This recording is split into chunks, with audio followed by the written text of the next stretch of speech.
तो हेलो दोस्तों, BTech junction में आप सभी का स्वागत है। तो भाई साहब, आज के इस वीडियो से हम अपना इंजीनियरिंग फिजिक्स का सिलेबस ऑफिशियली चालू कर रहे हैं and this is the starting of the unit 1 जिसका नाम है भैया क्वांटम फिजिक्स।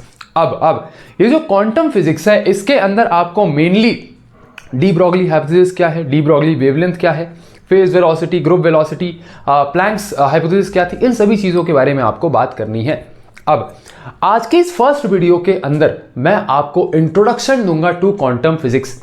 अब क्वांटम फिजिक्स में बहुत सारे टर्म्स होते हैं, जैसे प्लैंक्स हाइपोथेसिस हो गई, डी ब्रॉगली हाइपोथेसिस हो गई।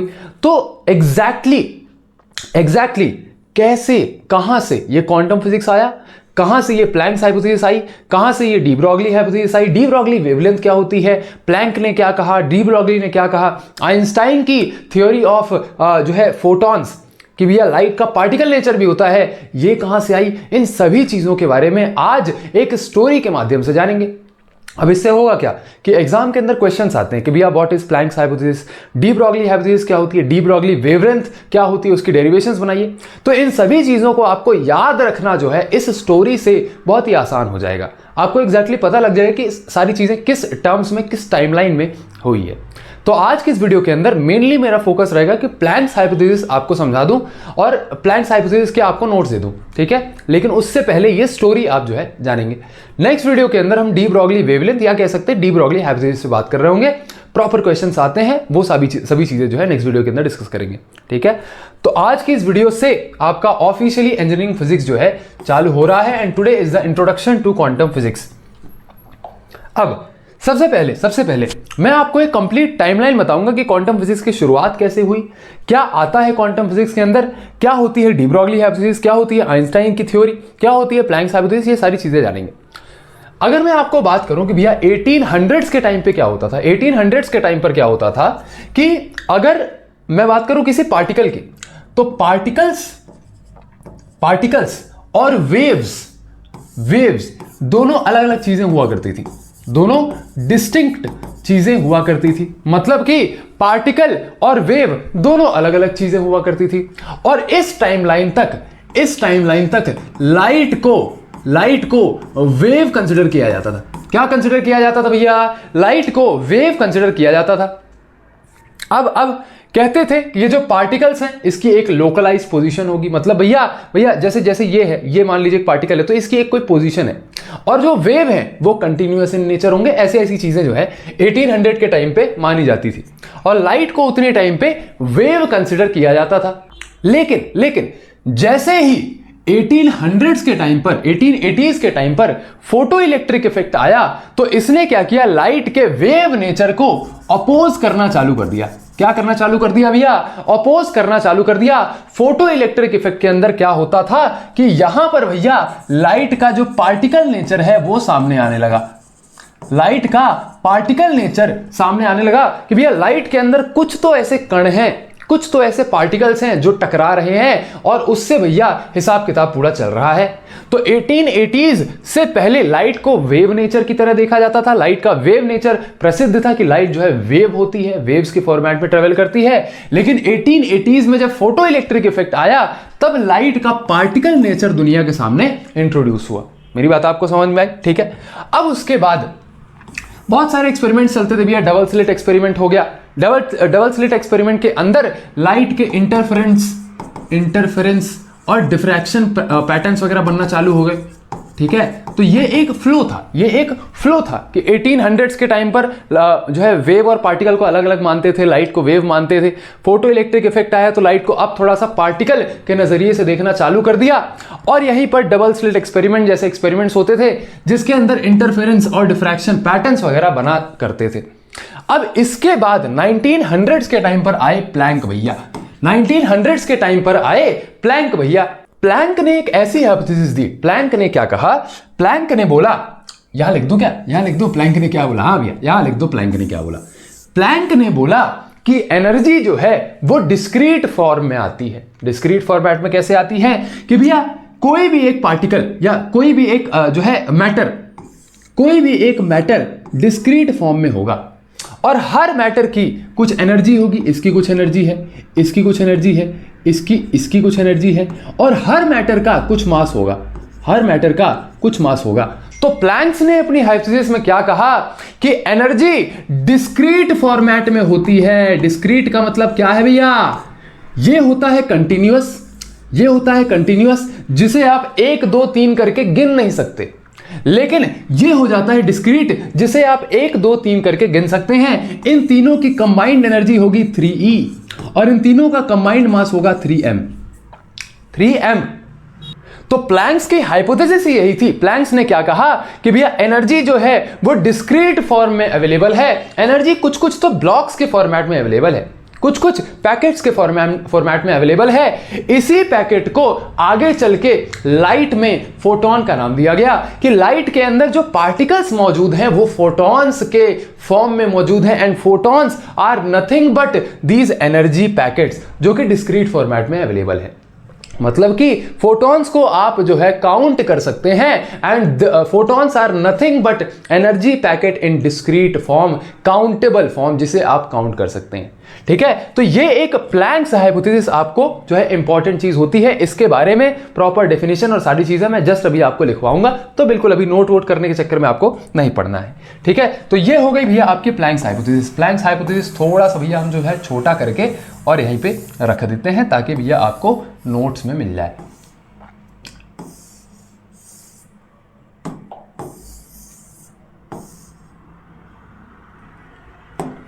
अब प्लैंक ने जैसे ही ये हाइपोथेसिस निकाली तो इसी हाइपोथेसिस के बाद जन्म होता है क्वांटम फिजिक्स का। किसका भैया? क्वांटम फिजिक्स का। और क्वांटम फिजिक्स के अंदर अब एक्चुअली एटॉमिक लेवल पर चीजों पर बात होने लगी। एटॉमिक लेवल पर चीजों में रिसर्च होने लगी कि लाइट भैया एटॉमिक लेवल पे किन पार्टिकल से मिलकर के बना है, फोटोन से मिलकर के बना है, या जो आपके नॉर्मल मटेरियल्स होते हैं जैसे ये मैटर है तो इसके एटॉमिक लेवल पर क्या गतिविधियां चल रही हैं, इसी की स्टडी को हम कहते हैं क्वांटम फिजिक्स। और क्वांटम फिजिक्स का जो बर्थ है, एक्चुअल बर्थ 1900s के बाद चालू हुआ जब भैया प्लैंक्स ने अपनी हाइपोथेसिस दी कि एनर्जी जो है डिस्क्रीट पैकेट्स में अवेलेबल है, डिस्क्रीट फॉर्म में अवेलेबल है, काउंटेबल फॉर्म में अवेलेबल है।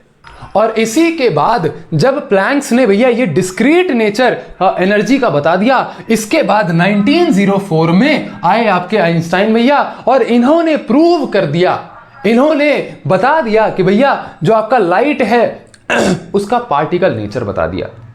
मतलब कि इन्होंने क्या कहा कि light has particle nature and light particles are known as photons. Light particles are known as photons. और इन्होंने इन लाइट पार्टिकल्स में जो एनर्जी है उसका फॉर्मूला भी दे दिया। उसका फॉर्मूला है भैया energy is equal to h nu. Energy is equal to h nu. Energy is equal to h यहां पर है भैया प्लैंक्स कांस्टेंट। अभी ये सारी चीजें पगलाओ मत, एकदम बिल्कुल ये नहीं सोचना है कि भैया यह तो हमें समझ में नहीं आ रहा है, भैया आप बताए जा रहे हो बस और कुछ नहीं। बस सुनो ना, अभी से सुनो, कहानी सुनो, नोट्स तो लिखवाऊंगा, ठीक है, पर परेशान मत हो, कहानी सुनो अभी, ठीक है।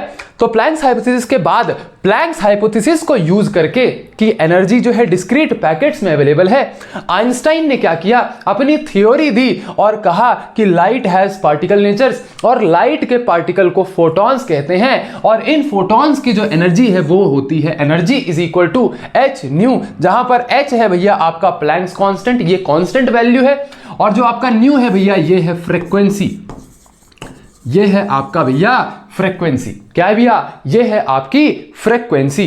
अब क्या यहां पर लाइट का पार्टिकल नेचर प्रूव हो गया, तो क्या भैया ये वेव वाले नेचर का क्या हुआ? इस पॉइंट पे चीजें क्लियर हो गई कि लाइट के पास पार्टिकल और वेव नेचर दोनों होता है। कैसे भैया दोनों होता है? दोनों कुछ इस तरीके से होता है कि ये जो लाइट का पार्टिकल है, लाइट का जो पार्टिकल है, जब ये मूव करता है, जब ये कुछ वेलोसिटी के साथ मूव करने लगता है, तो आइंस्टाइन ने कहा कि जब ये मूव करता है तो इसके साथ एक वेव एसोसिएटेड हो जाती है। क्या हो जाती है भैया? एक वेव एसोसिएटेड हो जाती है। तो कुछ इस तरीके से लाइट के पार्टिकल्स वेव नेचर भी एग्जिबिट करते हैं, वेव नेचर भी एग्जिबिट करते हैं। तो आइंस्टाइन की थ्योरी के बाद ये क्लियर हो गया कि light has particle and wave nature both. तो यहां पर ये जो फ्रीक्वेंसी दिख रही है ना, ये फ्रीक्वेंसी क्या है? ये फ्रीक्वेंसी है with which the light particles the photons are moving. So this is the frequency with which the light particles are moving. तो आई होप आपको समझ में आ गया होगा कि भैया प्लैंक ने एनर्जी डिस्क्रीट होती है ये बताया, और आइंस्टाइन ने क्या किया, ये प्रूफ कर दिया कि लाइट का वेव नेचर और पार्टिकल नेचर दोनों होता है। लाइट का पार्टिकल होता है फोटोन, और हर फोटोन की एनर्जी होती है, energy is equal to h nu. H हो गया आपका प्लैंक्स कांस्टेंट, एक कांस्टेंट वैल्यू होती है जो कि आपको एग्जाम में क्वेश्चन में दी रहेगी, ठीक है, ये आपको वैल्यू दी रहेगी। और जो आपका न्यू है ये है frequency, frequency with which the particle is moving. और ये चीज भी आपको समझ में आ गई, एक्चुअल डायग्रामेटिकली समझ में आ गई कि लाइट का जो फोटोन है वो जब मूव करता है तो उसके साथ एक वेव एसोसिएटेड हो जाती है, ठीक है। अब इसी के बाद 1924 में आते हैं डी ब्रॉगली। डी ब्रॉगली अपनी हाइपोथेसिस लेकर के आते हैं। तो डी ब्रॉगली ने क्या कहा, डी ब्रॉगली ने यह कहा कि भैया अगर जो लाइट के पार्टिकल्स हैं जब वो मूवमेंट में आते हैं तो उसके साथ एक वेव एसोसिएटेड होती है, तो यही केस हर मैटर के साथ होता है, हर मैटर पार्टिकल के साथ होता है, चाहे वो कोई भी मैटर पार्टिकल हो। भैया इस पेन के अंदर जो पार्टिकल्स होंगे वो, चाहे मेरे अंदर जो पार्टिकल्स होंगे वो, हर particle, every particle in this universe, every particle in this universe जब वो एक v वेलोसिटी से मूव करेगा, जब वो एक v वेलोसिटी से मूव करेगा तो उसके साथ एक वेव एसोसिएटेड हो जाएगी। क्या हो जाएगी भैया, एक वेव एसोसिएटेड हो जाएगी। तो every particle, when a matter particle is in motion, when a matter particle is in motion, a wave gets associated to it। De Broglie के हाइपोथेसिस ये कहती थी कि जब एक मैटर पार्टिकल मोशन में आएगा तो उसके साथ एक वेव एसोसिएटेड हो जाएगी। और डी ब्रॉगली ने क्या कहा कि इस वेव की कुछ वेवलेंथ होगी और इसी वेवलेंथ को कहते हैं डी ब्रॉगली वेवलेंथ। ये बहुत ही इंपॉर्टेंट टर्म है। This is de Broglie wavelength and this is very important term. क्या मेरी बात आपको समझ में आई? हाँ जी भैया, आपकी बात हमें समझ में आ चुकी है। तो कुल मिला के अगर एक बार और मैं आपको डी ब्रॉगली हाइपोथेसिस का रिवीजन दूं तो डी ब्रॉगली ने हाइपोथेसिस दी, कहा कि for every matter, her matter के अंदर जो पार्टिकल्स प्रेजेंट हैं अगर वो एक वेलोसिटी से मूवमेंट करें, अगर वो एक लीनियर मोशन में आ जाएं, अगर वो एक लीनियर मोशन में आ जाएं तो उनके साथ एक वेव एसोसिएटेड हो जाएगी। वो भैया डुअलिटी एग्जिबिट करने लगेंगे। डुअलिटी एग्जिबिट करने का मतलब क्या है कि वो पार्टिकल होते हुए भी खुद के साथ एक वेव एसोसिएटेड कर लेंगे और यही पार्टिकल और वेव का कॉम्बिनेशन बन जाता है भैया आपका डुअलिटी। यही भैया डुअलिटी। और इसके अंदर जो वेव है, इस वेव की वेवलेंथ होगी और इस वेवलेंथ को कहते हैं डी ब्रॉगली वेवलेंथ, या फिर भैया इस वेव को हम कहते हैं डी ब्रॉगली वेव या कहते हैं मैटर वेव। क्या कहते हैं भैया, इस वेव को, ये जो वेव आपकी निकली, इस वेव को कहते हैं de Broglie wave, de Broglie wave और मैटर वेव। क्या कहते हैं भैया, मैटर वेव। तो आई होप आपको ये पूरी कहानी जरूर समझ में आ गई होगी कि 1800s के टाइम पर लाइट को सिर्फ वेव माना जाता था।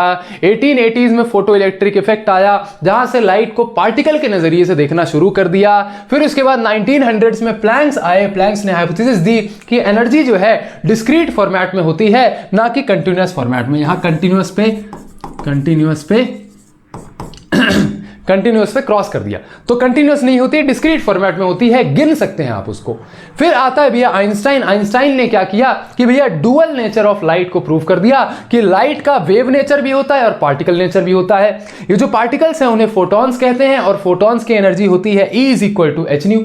एच है आपका प्लैंक्स कांस्टेंट और न्यू है आपका frequency, frequency with which the particles are moving, the photons are moving. अब क्योंकि लाइट का डुअल नेचर प्रूव हो चुका था, लाइट का पार्टिकल और वेव नेचर दोनों प्रूव हो चुका था, तो 1924 में डी ब्रॉगली आए हाइपोथेसिस लेके कि अगर light as a particle move करेगा तो उसके साथ एक वेव एसोसिएटेड हो जाएगी। तो ऐसे ही दुनिया में जितने भी मैटर हैं, हर मैटर के जो पार्टिकल्स हैं, अगर वो मूवमेंट में आएंगे तो उनके साथ एक वेव एसोसिएटेड हो जाएगी और उस वेव को हम कहेंगे डी ब्रॉगली वेव या मैटर वेव। और इसके साथ जो वेवलेंथ आएगी, हर वेव की जो वेवलेंथ होगी उसे हम कहेंगे डी ब्रॉगली वेवलेंथ। तो यहां से आपको प्लैंक्स हाइपोथेसिस, आपको डी ब्रॉगली हाइपोथेसिस, आपको आइंस्टाइन थ्योरी ऑफ डुअलिटी और आपको डी ब्रॉगली वेवलेंथ के बारे में संपूर्ण ज्ञान मिल चुका है। आप चाहें तो इसे नोट कर सकते हैं। ये बहुत बड़ी कड़ी है जो मैंने आपको समझा दी। ये टाइमलाइन अगर आपके ध्यान में रहेगी तो आपको बहुत सारी चीजें क्लियर रहेंगी। नोट करिए इसको फटाक से। चलिए, तो मैं अब आपको प्लैंक्स हाइपोथेसिस बता देता हूं। भैया प्लैंक्स हाइपोथेसिस के नोट्स आप बना लीजिए और नेक्स्ट वीडियो के अंदर हम डी ब्रोगली हाइपोथेसिस या डी ब्रोगली वेवलेंथ को इन डेप्थ पढ़ेंगे, ठीक है। तो प्लैंक्स क्वांटम हाइपोथेसिस क्या कहती है कि एनर्जी बीइंग एब्जॉर्ब्ड और emitted by matter can not be in arbitrary और कंटिन्यूअस अमाउंट, कि एनर्जी जो है वो कंटिन्यूअस नहीं हो सकती, मतलब वेव फॉर्मेट में नहीं हो सकती। They could have only discrete unit of energy, energy के अंदर भैया डिस्क्रीट पैकेट्स होंगे, डिस्क्रीट यूनिट्स होंगी और हर डिस्क्रीट यूनिट एच न्यू बराबर होगी, एच न्यू के बराबर होगी। तो एनर्जी का जो एक पैकेट होगा वो एक पैकेट के अंदर कितनी एनर्जी होगी भैया, एच न्यू के बराबर एनर्जी होगी, ठीक है। और ये हो गया एक पैकेट। ऐसे ही एनर्जी के कितने सारे पैकेट्स हो सकते हैं, तो भैया उन n नंबर ऑफ पैकेट्स को हमने n से डिनोट कर दिया। तो फाइनल एनर्जी का जो फॉर्मूला बना वो बना भैया n h न्यू, जहां पर h है आपका प्लैंक्स कांस्टेंट, न्यू है आपका frequency with which the particle is moving. भैया किसी पार्टिकल की एनर्जी होगी ना, तो वो पार्टिकल किस जो है फ्रीक्वेंसी से मूव कर रहा है, वही फ्रीक्वेंसी है आपकी न्यू, ठीक है। इसको न्यू बोलते हैं, वी नहीं है, न्यू है ये। एंड एन क्या है, एन आपका कुछ भी नंबर हो सकता है 1 2 3 4, क्योंकि भैया ये एनर्जी पैकेट्स की बात हो रही है तो गिनती पे गिन सकते हैं 1 2 3 4, ठीक है। तो यहां पर ये चीज आपको समझ में आई। This is the Planck's quantum hypothesis. The amount of radiant energy in each unit is denoted by quanta. तो भैया हर पार्टिकल में, हर एक सिंगल यूनिट में, जैसे यहां पर बहुत सारे एनर्जी पैकेट्स होंगे ना, तो एक यूनिट में, एक यूनिट को हम क्या कहते हैं, क्वांटा ऑफ एनर्जी। एक यूनिट को हम कहते हैं क्वांटा ऑफ एनर्जी, और एक क्वांटा में कितनी एनर्जी होती है भैया, एच न्यू, ठीक है। ऐसे ही एन नंबर ऑफ क्वांटा होते हैं, 3 क्वांटा, 4 क्वांटा, 5 क्वांटा, इस तरीके से। तो ये भैया आपके प्लैंक्स क्वांटम हाइपोथेसिस, इसे आप नोट करिए फटाक से। चलिए, तो चलिए दोस्तों, आशा करता हूं ये लेक्चर्स आपको काफी अच्छे लग रहे होंगे। ये जो बैच आप देख रहे हो, ये सब्जेक्ट आप पढ़ रहे हो, ये एब्सोल्युटली आपके लिए फ्री है यूट्यूब पर। इसके डिस्क्रिप्शन में आपको कंप्लीट लिंक मिल जाएगी, या फिर आप एडवारा इंजीनियर्स चैनल पर जाके देख सकते हो। और कुछ बैचेस, जैसे आपके मैथमेटिक्स 2 बैचेस हो गए, और जो आपके कुछ बैचेस हैं जो टफ पढ़ते हैं आपको, वो भी आप जाकर के एडवारा ऐप पे पढ़ सकते हो। तो प्ले स्टोर से आप एडवारा ऐप डाउनलोड कर सकते हो, या अगर आपको लैपटॉप पे बड़ी स्क्रीन में पढ़ने का मन है तो भैया edvara.in वेबसाइट पर जाकर के यहाँ नीचे हल्का स्क्रॉल करोगे तो अपनी यूनिवर्सिटी सेलेक्ट करना, AKTU के तो AKTU सेलेक्ट करना, RGPV के हो तो RGPV सेलेक्ट करना, अपनी यूनिवर्सिटी के हिसाब से स्ट्रक्चर्ड कंटेंट से पढ़ाई करिए।